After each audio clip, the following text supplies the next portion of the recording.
CPC. Oh CPC benar ya, karena ini bacanya Inggris atau Indonesia gitu ya. Ya, beliau adalah Wakil Ketua Komisi Yogyakarta dan juga praktisi perencana keuangan ya.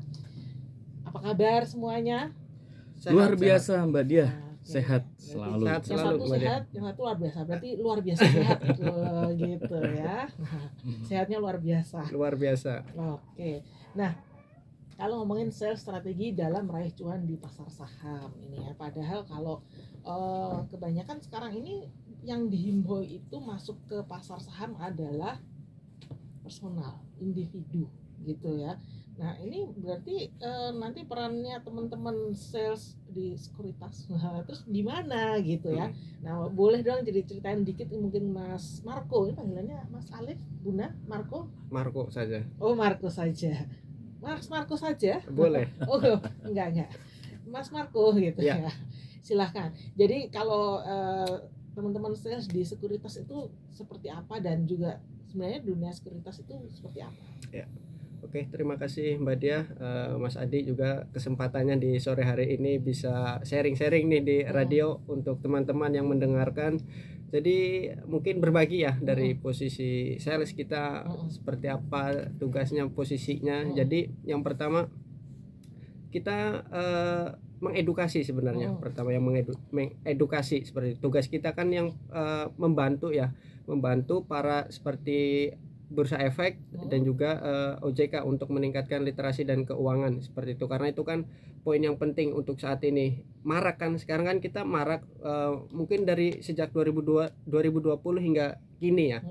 Itu kan pertumbuhan investor kan meningkat.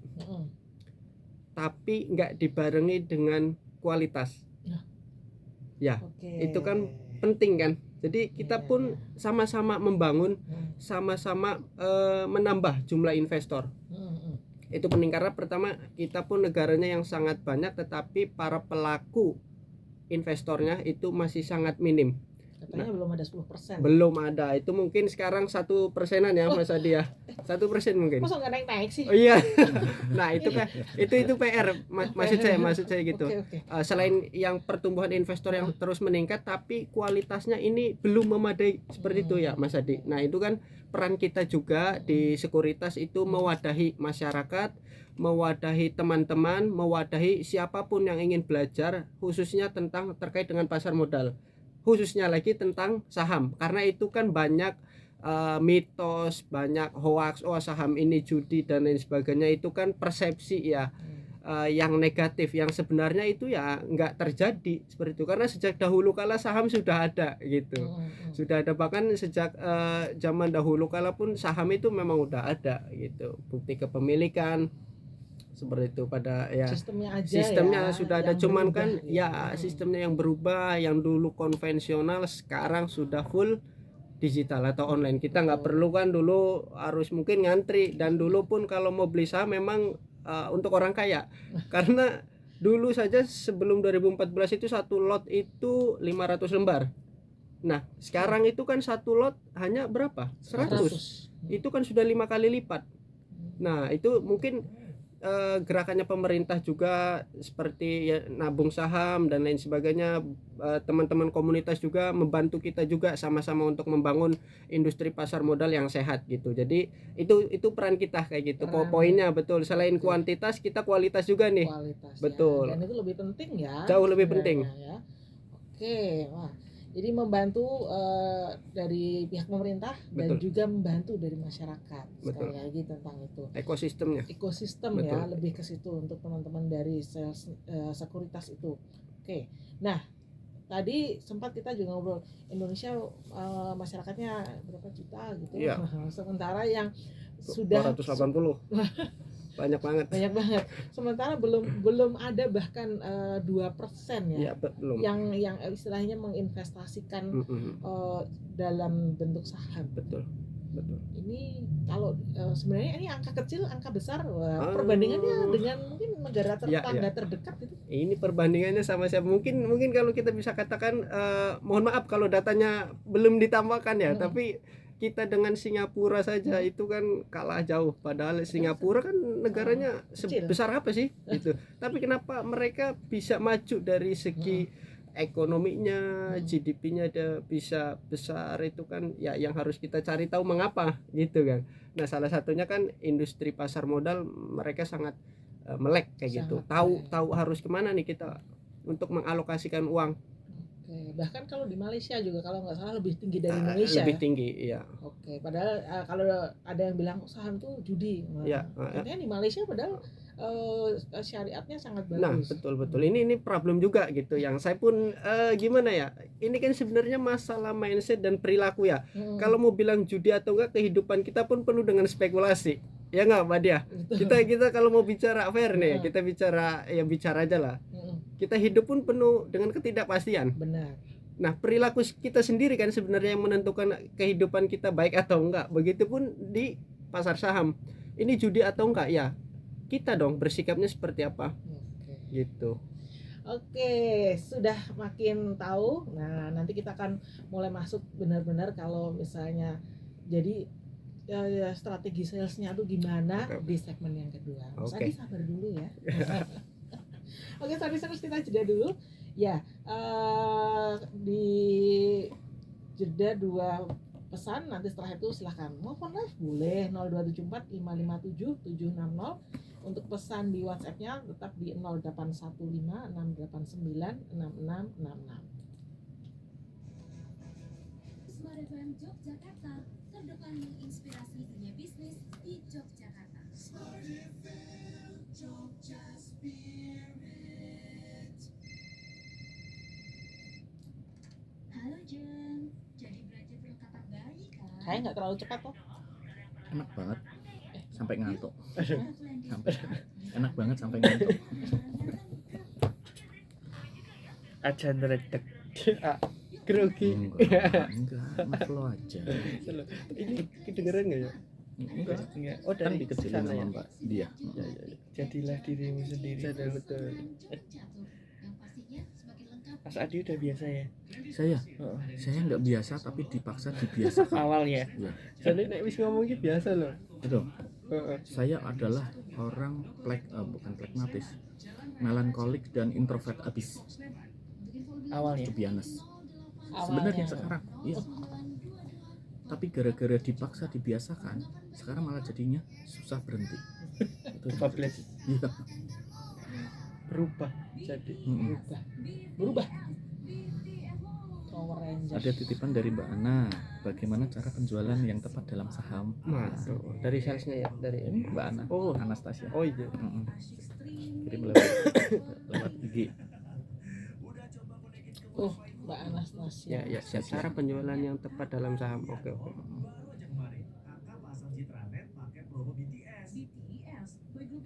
Ini kalau nanti dibahas dikit ya. Boleh diulas, boleh. Tipis-tipis loh. Yang penting jangan disebutnya satu persatu, nanti waktunya habis. Singkat aja. Hah? Sanskrit. Oh enggak, itu data. Oh, Maksudnya data. 1-2 aja sampulnya bahwa dulu tahun sekian berapa. Oh, kalau jangan sekarang disebut berapa. semua. Iya. Oh, disebut setiap tahun lah. Kelamaan kayak gitu. Data yang penting. Ambil pucuknya aja. Terus teman-teman di luar diminta untuk tanya ke WA juga boleh, kayak gitu. Buat ngangkatin apa namanya, animo. Oh, ada 2 pertanyaan. Oh, belum udah 2 pertanyaan tuh. Soalnya kan dari flyer tuh kan. Iya betul. Flyernya apa?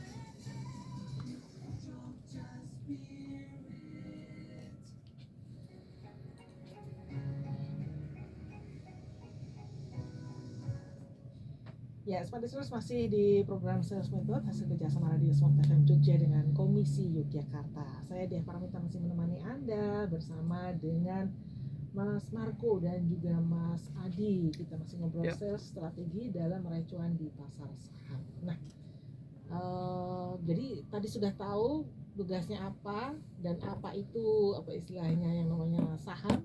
Sekarang strateginya apa? Oh, langsung. Waduh, langsung. Strategi ini buka-bukaan strategi kayaknya. Soalnya kan apa ya? Istilahnya kadang menjual sesuatu yang kayak tadi Mas Marco bilang, banyak yang belum paham bener gitu. Ini kan kesannya jadi kayak menjual mimpi. Betul. Kesannya gitu betul, ya kan. Betul. Orang cuma yang mau mimpi iya tapi begitu. Iya. Jadi gimana? Mau tanda tangan gini-gini. Enggak. Kalau tadi diomongin kayak iya gitu ya. Biasanya kan gitu nggak? Iya. Oh, Oke, jadi terkait cara untuk strateginya seperti apa sebenarnya. Yang pertama kan kita bicara fakta aja, mungkin teman-teman kita sendiri pun kalau mau membaca itu mungkin suatu hal yang sangat berat ya.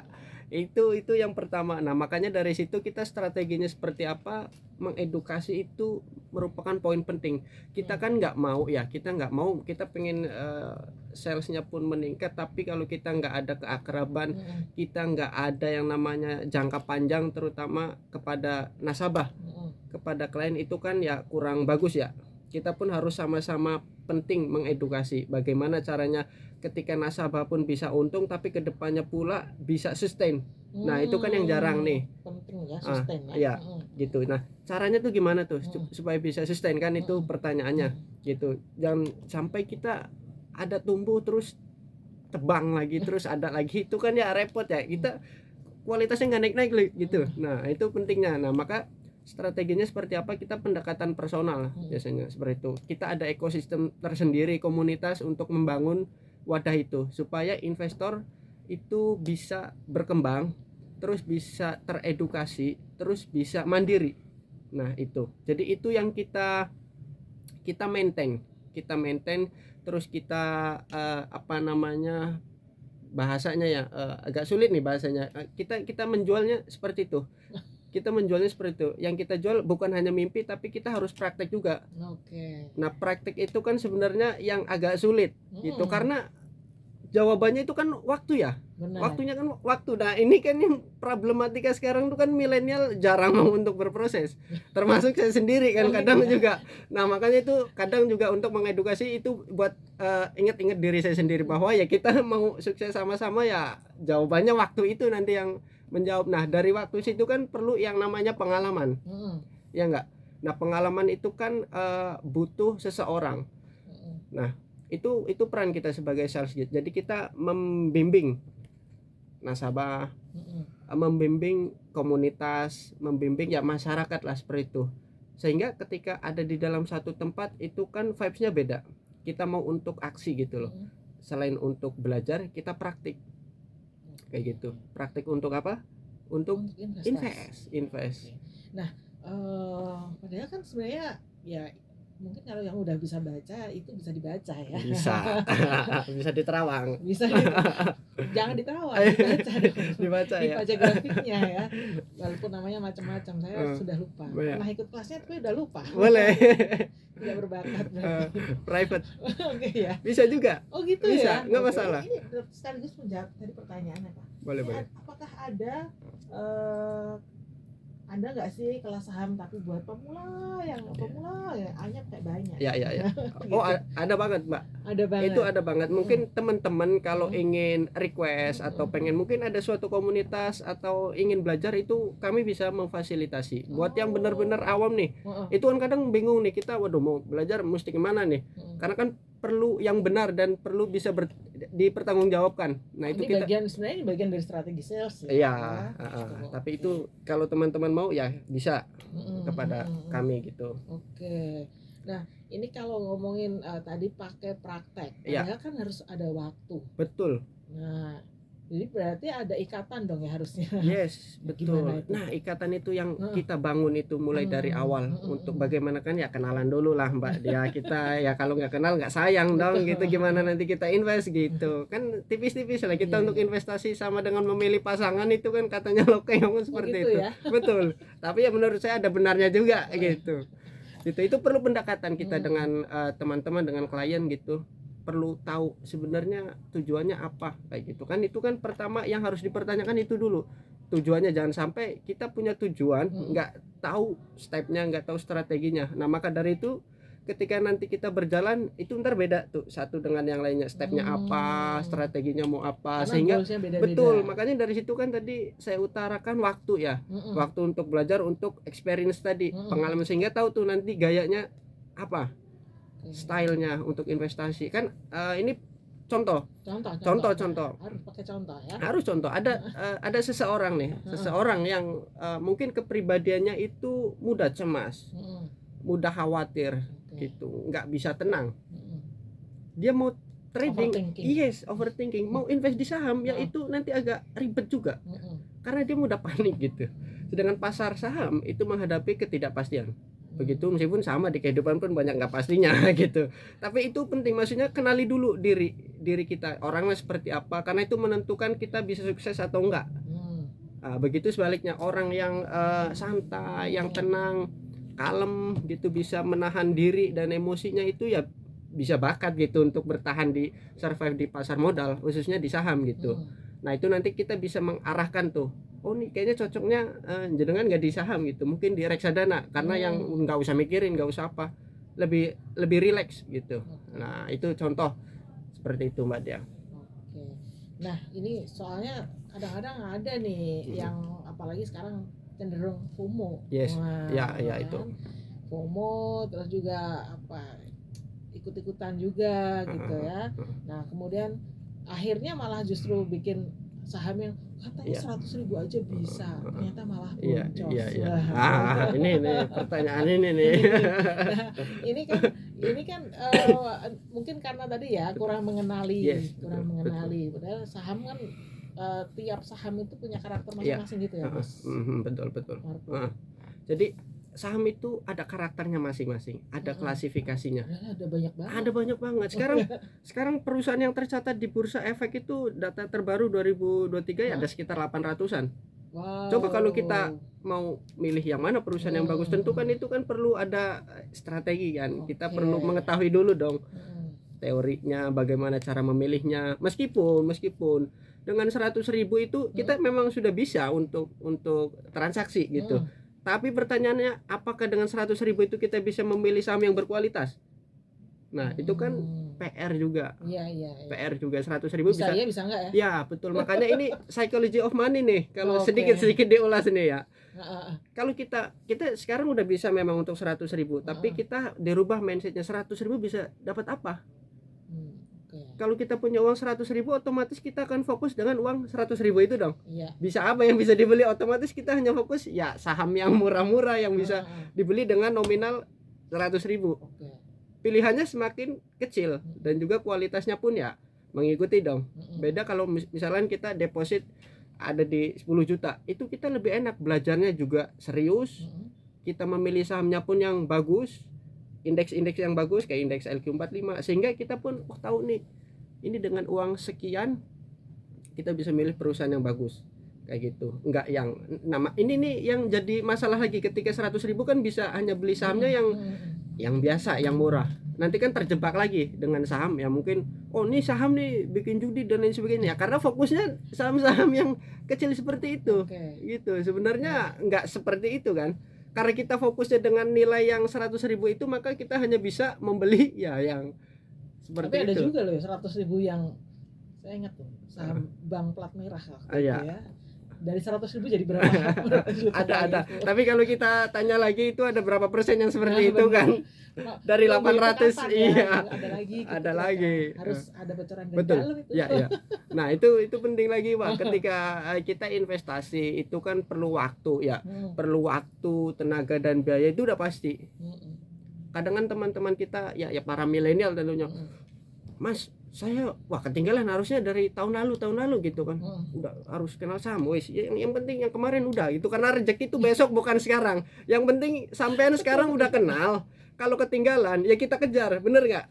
Kalau ketinggalan kita kejar dong. Iya. Jangan ya yang kemarin-kemarin ya wis. Nggak dapat. Nah, itu yang mindsetnya kita bangun. Ya syukurilah kita sudah tahu sekarang saham. Ya udah kita kejar tuh bagaimana caranya kita bisa mengejar gap. Gitu. Itu yang kita mengejar gap. Jadi kalau ada nih smart listeners yang merasa harusnya dulu ikut ya. Nah, jangan ngomong harusnya. Enggak, harusnya udah memang waktunya udah sekarang gitu. Jangan besok-besok lagi kalau udah tahu kan gitu. Oke. Nah, sekarang ini juga banyak sekali nih. Hari ini aja ada berapa IPO Iya, yang iya. diumumkan. Betul. Nah, kadang-kadang kan IPO ini kan yang memancing FOMO. Betul, iya. Nah, ini nanti kalau tapi juga sekaligus IPO itu kan gurih-gurih ya, harganya goreng-goreng, murah-murah iya, ya. betul. 100.000 kadang-kadang bisa dapat 2 lot Iya. bahkan. Nah ini kan juga membuat jadi wah pengen nih gitu ya. Nah ini mungkin kalau dari memilih nih buat para pemula yang modalnya mungkin ya kalau tadi nyebut 10 juta itu Ya, udah moderat ya. Moderat. Ya yang modalnya mungkin di bawah 5 juta gitu ya. Oke. Ini mungkin strateginya gimana? Oke. Tapi kita jeda dulu. Oke. Ya, sorry silahkan WhatsApp-nya di 081568966666. Nah, jangan kemana-mana. Setelah jeda nanti biar dapat tips gimana sih milih saham yang di bawah 5 juta investasinya gitu. Siap.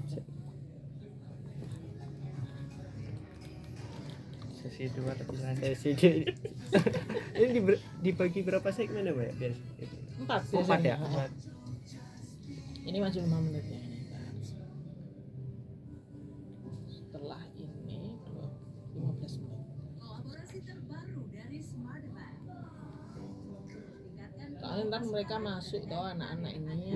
dalam program Smart Character and Career bersama Harmony Extra dan Keep Power Mbok Miranya kerja sama. Aku Aku tuh kalau dari Miranya masih mau Mbok Miranya kerja sama atau bikin talk show. Ya bisa. Offline bisa nggak sih? Kalau offline Besok kita paksa. Ya begini, besok kita Kalau paksa bisa. aja mereka. Kita agendakan. Mas Lim. Mas Limawan atau Mas Beni. offline Mau offline, mau Sesi. online, mau hybrid. offline malah seneng bang. Lebih enak ya. Lebih enak offline. Offline terus pasarnya tuh mahasiswa SMA gitu. Ide Sekarang bagus. selama Nanti ini kan speakersnya seluruh- Mbak Didin. Waduh, ojo. Kita ambil yang terlalu sepuhan. Buat di cafe dulu aja nggak apa-apa. Iya, nanti ngobrol sama Mas Lim tuh. Oh, Mantap. sesi offline. Ya, sebenarnya masuk di segmen yang ketiga. Mungkin buat Anda yang udah biasa mengikuti sales method, kok agak ngebut ya sore hari ini ya. Memang ya, karena sekali lagi nanti di jam 4 sampai jam 5 ada Radio Space bersama DP3 AP2. Wah, ini saya nggak salah. DP3 AP2 DIY ya. Oke. Nah, tadi sebelum jeda pertanyaan saya ada sekarang nih banyak sekali godaan IPO. Betul, Atau inisial Public public offering. offering gitu, alias perusahaan-perusahaan yang masuk ke bursa Bursa. efek ya. Betul. Saya termasuk korbannya yang warna hijau Ya. waktu itu. Ya, hijau ini kodenya. Kode ini ya, sampai sekarang saya sampai masih hold. masih hold. Saya karena, aduh. Karena waktu itu ada beberapa bukan karena FOMO sebenarnya, cuma ada banyak yang memberi saran gitu ya. Wah, ini jangka panjang Ya, bagus ya, karena teknologi dibilangnya gitu. Padahal yang sebelumnya yang warna pinknya Ya, tadinya ya. itu udah nggak meyakinkan, tapi kok ya saya maunya gitu. Siap. Nah ini saya yang udah orang tua ya. Ya. Nah padahal teman-teman yang masih muda mungkin yang justru bahkan masih SMA, teman anak saya tuh ada yang lulus SMA nggak mau kuliah, kenapa? Udah kaya dari Kayak. Iya. nggak maksudnya udah kayak pengalaman juga jadi trader gitu. Jadi besok aja lah kalau udah punya duit lebih banyak lagi saya baru mau kuliah katanya Iya. gitu. Jadi ngumpulin duit dulu gitu, jadi Mm. investor saham. Iya. Jadi lulus SMA loh, saya juga wow gitu ya. Mm. Nah, jadi gimana nih supaya ini saya kalah nih sama anak SMA? Ya. Gimana Mas? Oke. Terima kasih, pertanyaan ini sangat dalam ya. Mungkin saya pelan-pelan saja untuk Oke, menjelaskannya nggak ini. Jadi saya lupa ada sebuah buku, itu buku dari Yuval Noah Harari ya, kalau nggak salah, itu terkait bagaimana teknologi, bagaimana produk investasi itu semakin hari itu akan semakin sulit dan hanya beberapa saja yang mengetahui. Ya, gitu. Semakin Saya modern termasuk itu semakin. juga. Nah, contohnya apa, kayak yang sekarang aja kayak saham, terus ada blockchain, ada Nah. cryptocurrency, ya, dan masih ada lagi itu kan yang tahu Metaverse. sekarang ya metaverse, NFT dan lain sebagainya. Ya itu di luar topik, tapi poinnya adalah yang tahu kan hanya beberapa saja. Betul. Untuk generasi yang sebelumnya pasti ya nggak tahu ini barang apa gitu. Mm. Nah itu poinnya kembali lagi ke IPO. Mm. Wah, bagaimana IPO untuk Ya, memilihnya? memilihnya, Yes, betul. Pertama, IPO itu adalah perusahaan yang akan listing. Artinya baru di pasar Baru perdana, masuk. baru banget nih. Nah, cara memilihnya gimana? Jadi agak tricky karena saham IPO itu kan baru pertama, kita nggak tahu sejarahnya, kita nggak tahu historinya seperti apa, karena lebih besar unsur spekulasinya. Oke. Gitu.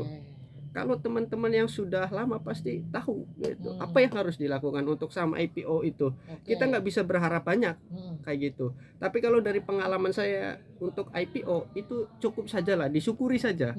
1-2 hari itu sudah dilepas, nggak usah Oke. nggak usah berangan-angan 1000% gitu, terlalu out of itu bukan kuasa kita gitu.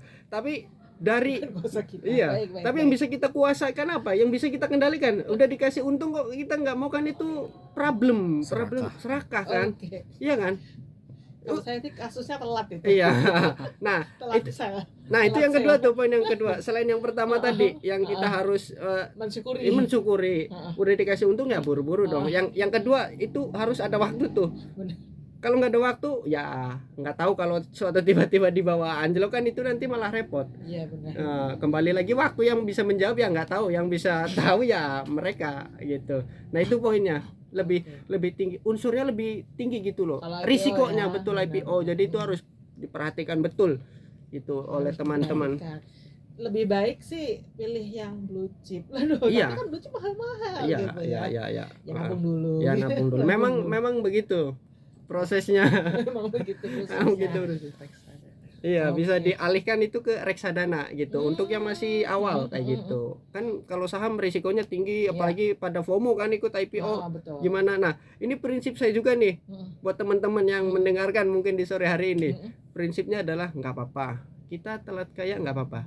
Sing penting nggak cepet melarat. Nah, Oh wow. Nah, jadi itu makanya teman-teman nggak usah buru-buru, nggak usah ya FOMO lah. Bisa latihan dulu di reksadana yang agak risikonya bisa diminimalisir gitu, sehingga ketika berjalannya waktu udah tahu nih dinamikanya, prosesnya itu seperti apa. Boleh untuk mencoba, tentunya itu dengan uang dingin ya. Nah, itu Ya. mungkin Mas Adi itu yang khusus tentang pembagian itu.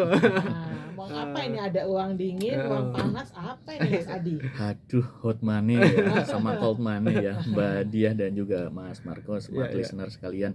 Jadi menarik sekali yang sudah dibahas tadi, makanya saya sampai terkantuk-kantuk kayak gitu ya, dengerinnya enak kayak gitu ya, ngalir aja gitu kan. Nah, jadi kalau investasi itu memang menarik sekali kalau pakai uang dingin, artinya bahwa di setiap investasi itu ada unsur yang namanya risiko. Iya. Sehingga untuk antisipasi risiko ini, maka kita perlu menggunakan uang yang tidak ada budgetnya atau non budgeter, tidak untuk bayar sekolah, tidak untuk bayar kos-kosan, tidak untuk bayar SPP dan lain sebagainya misalnya saja.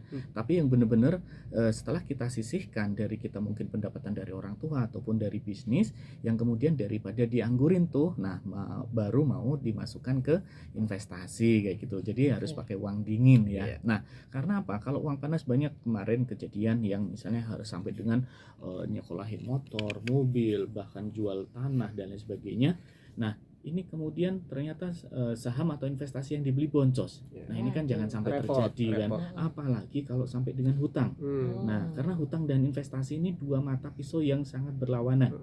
Yang satu, hutang itu adalah ada kepastian mengembalikan pokok dan juga bunganya. Sedangkan kalau investasi itu ketidakpastian, apakah pasti untung atau tidak pasti untung, apakah untungnya besar atau kecil. Nah, di sini maka dengan prinsip kehati-hatian kita juga harus tahu jadi bahwa investasi jangan sampai menggunakan uang panas. Begitu Mbak Didi dan juga Mas Marco, smart listener sekalian. Jadi sekali lagi itu bedanya uang dingin dan uang panas. Nah, tapi juga menarik nih tadi Mas Adi menyatakan bahwa harus ada unsur kehati-hatian. Nah, ini mungkin nanti di segmen berikutnya bisa dijelaskan ya kehati-hatiannya itu seperti apa gitu ya. Oke, juga sekaligus nanti menjawab, ini ada pertanyaan satu lagi, berapa minimal jumlah investasi supaya bisa memanfaatkan jasa manajer investasi, dan juga bagaimana perhitungan komisinya. Oke, tapi nanti di segmen yang berikutnya. Dan pertanyaan Kenapa? itu yang tadi jawabnya gimana? Minimal jumlah itu relatif tergantung Relatif ya. relatif. Ini kan Kalau ngomongnya kita manajer saran, investasinya kan, bukan ininya ya. Kalau manajer investasi itu bebas, mulai dari 100.000 aja bisa reksadana. Tapi kalau harus misalnya nanti pakai pakai fasilitas yang saham yang ideal, itu menurutnya dibuat giring ke 10 aja. Karena biar nanti dibagi antara blue chip sama mungkin nanti reksadana. Minimal 10. Ya paling aman kayak gitu aja. Minimal 10 ke atas ya. Ya, Atau 5 dari 100 sih bisa Iya, sebenarnya sih, gitu ya. Ada nggak jasa titip uang yang pasti cuan? yang pasti Saya cuan. Oh, Saya aku daftar. ya daftar. Kalau pasti cuan ada. Oh, langsung Tapi aja. amannya. Nah, Nek Apa aman langsung enggaknya. gitu? ya, Kalau ya, ya. jasa banyak, Ya, ya, Besar ya. banyak. pasti cuan banyak, tapi yang aman atau enggak. Ah, itu betul juga. Yes. Aku tertarik buat podcast nih sama Mas Adi nih nanti kapan bareng-bareng kita. Bisa diatur sama Mas Mbak Din kita sama Mbak Didin. Oh, ya. Pak Culik. Kita culik nanti. Podcast di mana? Dimanapun Kalau bisa malah sama OJK makanya. OJK dulu. boleh aja. OJK tuh belum punya podcast ya? Ngomong Pak Irwan. Dulu ada di Infestival, Pak. Oh, OJK Cuman- Jakarta atau Cuman nggak OJK lanjut Jogja? itu Oh. ketika Pak Bakri pindah ke Jawa Timur. Oh, Yang baru. itu Jogja ya dulu. Ah, Ada dulu di mall. Hmm. Bagus banget itu. Dulu yang handle Mas. Padahal FKIJK itu kan salah satunya OJK. Iya betul. Setiap Kamis pagi. Aku dulu belajar di sini gara-gara FKIJK. Oh gitu. Oh, dulu Mas Jawan pertama kali FKIJK ya? Aku ketua AJI dulu. Oh, Jadi biasa sama Mas apa namanya? Ya.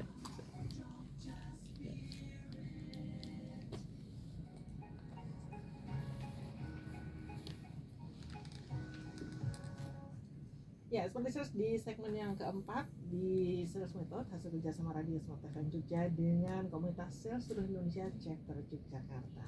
Kita masih ngobrolin tentang sales strategi dalam meraih cuan di pasar saham bersama dengan Mas Marco ini dari Mirai Aset Sekuritas Indonesia dan juga bersama Mas Himawan Adi Wakil Ketua Komisi Yogyakarta. Nah, tadi sebelum jeda ada satu pertanyaan, bolehlah dijawab dulu ya. boleh. Nah, berapa minimal jumlah investasi supaya bisa memanfaatkan jasa manajer investasi dan bagaimana perhitungan komisinya?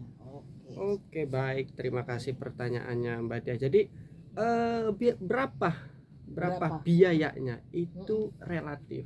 Tapi dengan 100.000 pun sudah bisa. Kembali lagi itu Ini jumlah investasinya. jumlah investasinya yang bisa oke. diinvestasikan. Oh, Oke, jadi oke. mulai dari 100.000 itu bisa. Sudah bisa. Bisa, tapi Hmm. pertanyaannya itu kan ya 100.000 kan mau dapat apa gitu. ya. Makanya ya kita menyarankan ada dari 10 juta kayak gitu untuk Oke. awal. Karena apa? Yang pertama bisa tahu nih psikologinya nanti bermain nih. Oh. 100.000 dengan 10 juta nanti berbeda. Iya iyalah beda. Iya kan? Taruh di blue chip, Iya. taruh di Nanti LQ45. Betul. gitu Kita ya. pun nanti kan untuk manajer investasi itu kita di reksadananya. Nanti kita buat teman-teman yang mau investasi itu 100.000 pun sudah bisa. Tapi kita sarankan ada di angka. reksadana. Betul. Ini sebenarnya mungkin ini terkait kayak yang tadi ya, karakter ya. Ya, karakter. Karakter Betul. investasinya Betul. ini ya. Betul. Kalau tadi di Mas Marco sempat bilang kalau reksadana itu ditinggal merem aja Iya, jalan. tinggal merem jalan gitu. Gitu ya. Beda dengan saham tuh. Oh, Kita harus saham aktif. harus dipantengin gitu. Iya, ya. betul. Itu bedanya. Itu bedanya. Jadi kalau yang tengah-tengah Tengah-tengah nggak ada kalau tengah-tengah. Jadi harus ya enggak aja gitu. gitu ya. Nggak boleh Iya, ya. jadi harus disiplin. Nggak boleh labil Harus ya. tegas gitu. Nggak boleh labil, harus Iya, tegas. harus gitu. tegas. Setengah-setengah nggak bisa. Tengah-tengah nggak bisa. Itu juga turut kita edukasi ke teman-teman itu Hmm. supaya kita ya disiplin dan tegas gitu. Hmm. Kalau mau maju ya harus ya jangan piye iki ngono kan setengah-setengah ya enggak ayo kita sama-sama gitu loh. Oke, nah terus lanjut yang tadi ini berarti kalau untuk teman-teman dari sales kita sendiri Ya. ketemu yang ya iya sih iya nggak Mm-mm, apa-apa. Tapi kalau ketemu yang ya enggak ya gimana nih Nah. strateginya? Nah, strateginya itu yang pertama kita perlu meyakinkan ulang apakah benar, apakah yakin emang mau menginvestasikan atau enggak Mm-mm. dan cocok yang jelas, cocok dengan instrumen dengan produknya Mm-mm. dengan karakter kita gitu. Hmm. Nah, itu kan penting. Jangan sampai salah. Kita orang nih gampang cemas, gampang khawatir. Kayak Terus tadi itu iya, contohnya. belinya saham. Udah gitu beli sahamnya bukan yang blue chip ya Mas Dia, belinya saham yang enggak jelas ya. Gorengan. Sakit Gorengan malahan, tuh ya. lah, repot apalagi uangnya ya Mas Dia. Harusnya buat buat tabungan anak. Aduh buat Apalagi uangnya uang panas iya, gitu itu problem lagi. Nah, itu dari awal tuh yang harus kita ketahui betul gitu. Kita dengan klien itu seperti apa sehingga pengalokasikan posisi untuk asetnya itu sesuai. Oke. Kan iya, harusnya kan investasi itu nyaman ya, Iya. nyaman dan aman. Jangan sampai kita investasi nggak bisa tidur ya, kan itu bukan investasi. Dan itu Mas Marco dan Mbak Diah ya, Hmm. ternyata ada toolsnya untuk mengetahui seseorang itu apakah seseorang itu agresif, cocok di saham, Iya. apakah itu moderat atau bahkan konservatif, Iya. yang tadi cemasan Iya, Mas iya. Marco bilang kayak gitu. Itu ada toolsnya. Jadi nanti kalau misalnya smart listener membutuhkan, nanti bisa kontak kami ataupun Mbak Diah, nanti akan kita sharing kan, kayak gitu kan. Oke. Karena toolsnya itu sebenarnya cuma pertanyaan aja yang perlu kita jawab, nggak ada benar salah. Hanya nanti dari situ kita kemudian ketemu ternyata kita itu tipikal yang seperti apa, Iya. supaya di awal itu nggak salah pilih dulu. Contoh maksudnya mungkin begini, pengennya naik yang slow aja, tapi ternyata dapat yang gas spontan, motor racing ya, Iya. sekali digas Kaget ternyata dong. kaget, bahkan sampai jumpalitan kan. Nah ini kan jangan sampai kayak Iya. gitu kan. Oke. Jadi portofolio investasi kita ataupun koleksi investasi kita sesuaikan dengan kita punya yang namanya kepercayaan ataupun kepedean kita terkait potensi resiko, selain juga ngomong cuannya, begitu Mbak Iya, Dia. iya. Ya. Mungkin nambahin lagi ya Mas Adi, Silakan, boleh ya silakan. nambahin ini Silakan.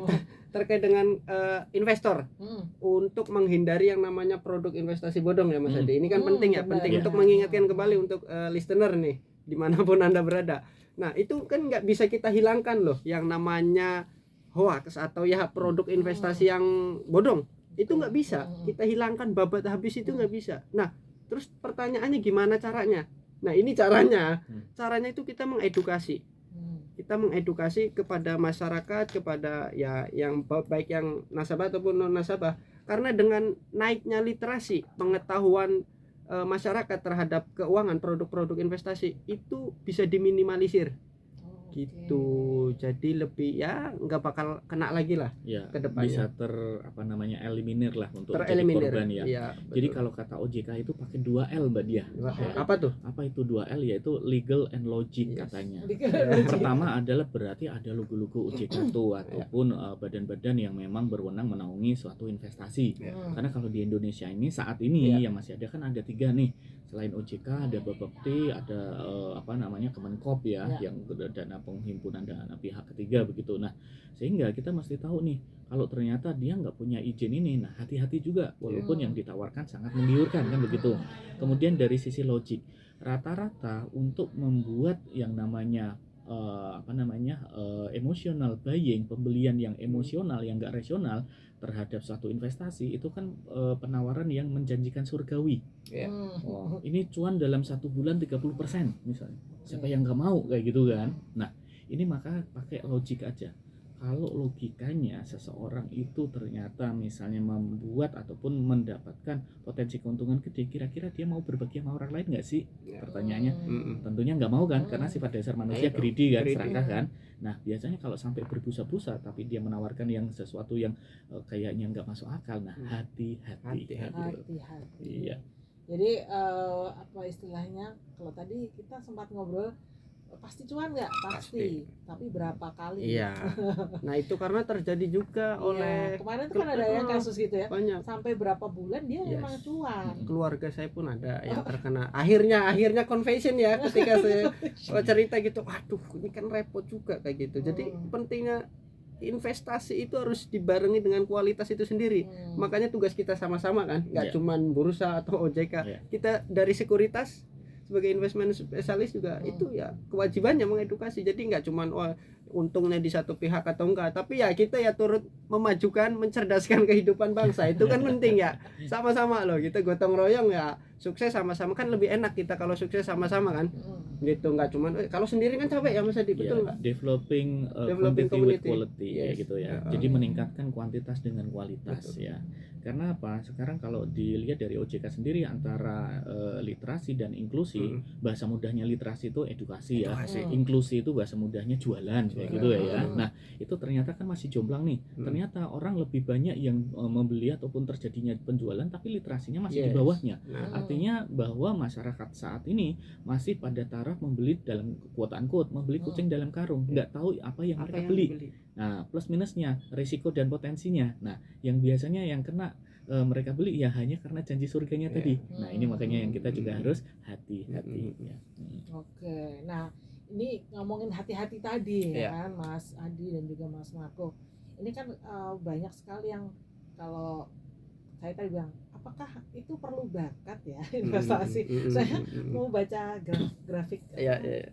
ada istilah MACD, Iya, ada iya, candlestick lah buat whatever gitu, lama-lama aduh ini kalau nggak anak ekonomi Iya. anak trader kayaknya nggak bakal paham deh ya ngelihat grafik segala macam Iya. gitu. Nah ini terus unsur hati-hatinya tadi terus harusnya bertanya kemana atau Iya. belajar di mana. Ya, ya, oke. Jadi itu pertanyaan yang bagus, kita harus belajar kemana, kayak gitu kan. Nah itu bisa teman-teman itu ikuti, bisa ditanya ke sekuritas kayak gitu, atau ke Mirai Aset itu teman-teman kalau mau pengen belajar betul kayak gitu, serius kayak gitu, ke bursa juga bisa kayak gitu. Nah gitu, jadi kan itu kebingungan yang pertama, harus belajar ke siapa yang supaya ya kredibel dan reliable. Nah seperti itu caranya untuk menanyakan langsung kayak gitu supaya lebih enak. Belajar langsung itu beda dengan yang online kan, nggak bisa bertanya langsung terus gimana vibe-nya gitu kan. Ini sumbernya bener datang ya kalau di Jogja kemana, ke Mirai bisa ya? betul, ke kantornya bisa, atau ya bisa menghubungi saya sama teman-teman yang di sini. Itu kita juga maksudnya edukasinya nggak harus di kantor, teman-teman mau mengundang kami juga bisa kayak gitu, ntar kita yang akan menjemput kayak gitu. Jadi supaya kita sama-sama teredukasi dengan baik gitu, sama-sama cerdas lah. Ini menarik ya sehari-hari ini Smart Business, karena Mas Marco dari tadi apa istilahnya core strategi saya adalah edukasi gitu. Tapi bagus benar ya, karena kalau kemarin-kemarin kita ada Mbak Sekar tuh yang nanya sebenarnya sales itu apa sih kalau menurut Mbak Dia, saya bilang oh itu memberi solusi. Nah sementara kalau ini di sehari-hari ini saya dapat tambah satu lagi nih, sales itu adalah edukasi. Ya, itu kan merupakan satu poin ya yang harusnya kita nggak cuma jualan, tapi ya gimana klien kita pun ya mandiri ya Mas Adi ya, bisa mendapatkan manfaat yang ada manfaatnya gitu. Jadi selain saya juga kita harus bisa jadi ya mungkin jadi kakak, jadi mentor, jadi mas. Waduh apa Mas Adi ini? Ya bisa di stop sampai dengan urusan pekerjaan begitu Betul, ya. ya, maksudnya seperti itu ya teman-teman. Enak juga ya, Iya. dapat klien Iya. setiap nanya terus ini gimana Iya, gitu ya. Apalagi Ada mulai konteksnya. apalagi mulai kemudian belajarnya ke luar negeri, tradingnya itu kan 24 jam, Mbak. Repot ya. Nah, Mas Marco lagi di dunia lain, Mas Iya. lagi tidur ya, tiba-tiba langsung ding apa tanya, Mas ini candlenya lagi bagus enggak? Kasihan kan Mas Marco nggak manusiawi Iya, jadinya iya. kan. Nah itu kan penting juga ya Mas Adi, gimana kalau sudah teredukasi kan bisa tahu sendiri itu harus Betul. seperti apa. Jadi gitu. dari edukasi itu sendiri Mas Marco dan juga smart listener Mbak Dia sekalian, kita jadi bisa memilah dan memilih. Artinya apakah kita itu mau jadi investor atau mau jadi trader. Karena ini ilmunya dari awal sampai dengan tujuannya akan sama-sama berbeda. Ya. Kalau seorang investor itu lebih kepada biasanya langsung masuk di awal ataupun secara reguler menempatkan, tapi berdasarkan dengan pilihan yang disukainya atau secara fundamentalis. Sehingga apa? Jangka panjangnya harapannya ada dua. Dia dapat keuntungan dari sisi capital gain, kenaikan dari harga sahamnya, dan atau dari yang namanya pembagian laba yang dibagikan atau disebut sebagai dividen ya. Nah dari situ yang kemudian apakah seseorang ini cukup bisa dengan dividen aja udah bisa hidup nggak? Nah ternyata banyak sekali. Kalau kita misalnya mau kuah ataupun minta dari bursa itu untuk dibuka berapa yang dapat dividen sampai dengan miliaran. Nah ini banyak sekali. Nah sehingga di sini kita bisa tahu. Nah Mas Marco dan juga mungkin Mas Arif dan teman-teman dari mungkin Mirai ini juga akan memberikan dukungan yang dalam bentuk mungkin trading juga. Kelas-kelas yang bagaimana sih kalau kita mau nyemplung, karena dari yang namanya trading dan investasi itu juga kita perlu ketahui Mbak Dia, ada yang namanya investment plan dan juga trading plan. Apa itu masing-masingnya? Yaitu perencanaan investasi dan perencanaan trading. Karena keduanya tanpa plan ambiar ya. Ini ya. Jadi main coba-coba aja, FOMO aja, cuan sekali, boncosnya 3 kali, gitu kan? Benar. Cari uangnya mati-matian Mas Adi. Cari uangnya mati-matian, tapi boncosnya sekali. Ya, sekali. Nah malah nanti jadi kapok kan, nyalahinnya saham lagi. Nah Betul. ini kan Itu yang kemudian banyak sekali PR. kita juga ketemukan di sementara masyarakat yang kemudian bilang bahwa begini, aku nggak mau lagi masuk di saham di. Nah itu yang terjadi. Padahal kita ngomong gini bahwa yang namanya mungkin saham, sekuritas, pasar modal ataupun instrumen investasi yang lain itu hanya sebagai salah satu tools ataupun engine dalam rangka kita itu mencapai tujuan-tujuan kehidupan manusia. Entah itu kita pengen punya rumah, entah kita nanti mungkin mau peribadatan, entah Ya. kita pengen punya bisnis gede. Tapi kan kita perlu modal yang kalau cuma nyisihan aja nggak cukup. Nggak cukup. Kebayang nggak Mbak Dia dan juga Hmm. smart listener, kalau kita pengen punya uang 1 miliar tapi kita hanya mampu menyisihkan 1 bulannya 1 juta, berarti butuh berapa bulan? 1000 bulan. Kalau kita bagi 12 bulan per tahun Nggak berarti masuk akal. 84 tahun. Nah, fungsinya investasi adalah meleverage ya, Oke. daya ungkit yang kemudian bisa mempercepat tujuan Ya. tadi. Nah, ini makanya yang perlu dipahami. Ya. Di saat yang sama ada potensi-potensi kerugian yang harus kita pertimbangkan. Apakah kita cocok? Apakah kita kemudian perlu move on? Nggak cuma satu aja. Apalagi kalau sama mantan kadang nggak bisa Ya. move on gitu kan. Berat. Ini mantan saham loh ya, bukan mantan yang lain ya. Nah, kayaknya si Ijo itu menarik, tapi kok habis kemudian ATH udah nggak naik lagi, misalnya kayak gitu kan. Iya, iya. Nah, ini makanya yang kita juga harus hati-hati. Oke, kita sudah di menit 50. Nah, ada closing statement mungkin dari Mas Marco atau dari Mas Adi. Monggo. Oke, mungkin closing statement Tapi buat yang tadi aja nih kita telat kayak iya nggak apa-apa. itu nggak apa-apa itu aja. Jadi saya ulang lagi ya Hah? closing statementnya bahwa nggak apa-apa kita telat kaya, yang penting nggak cepet miskin. Oke. Itu aja. Wah, Oke, terima menarik. kasih. Mas Adi ada tambahan? Iya, saya satu lagi aja untuk closing statement bahwa teman-teman pelajari dulu sebelum masuk. Boleh sih masuk, tapi dengan batasi uangnya, jangan kemudian nyebur semuanya. Terus kita perlu tahu bahwa kita itu mau jadi investor atau jadi trader. Trader meleknya harian ataupun waktunya pendek, sedangkan investor itu jangkanya panjang. Tentukan dari awal sebelum kita masuk di pasar modal. Itu saja. Terima kasih. Oke. Terima kasih. Terima kasih Mas Marco dan Mas Adi. Sama-sama Mbak. Wow. Terima kasih. Ini sore yang sangat menyegarkan buat otak saya. Nah, semoga semakin seru juga gitu ya. Oke, dan nanti di jam 4 sampai jam 5 juga menyegarkan karena pasti ada teman-teman dari dalam program Radio Space bersama dengan DP3 AP2 ya. Oke, smart listeners, kita akhiri dulu untuk program Sales Method di sore hari ini. Gitu, soalnya nanti ada yang mau masuk. Keren banget. Aduh, Mantap Thank you. sekali, Bro. Terima Makasih. kasih. Mbak, Oh, matur suwun. Ini tak cabut ya. oh iya.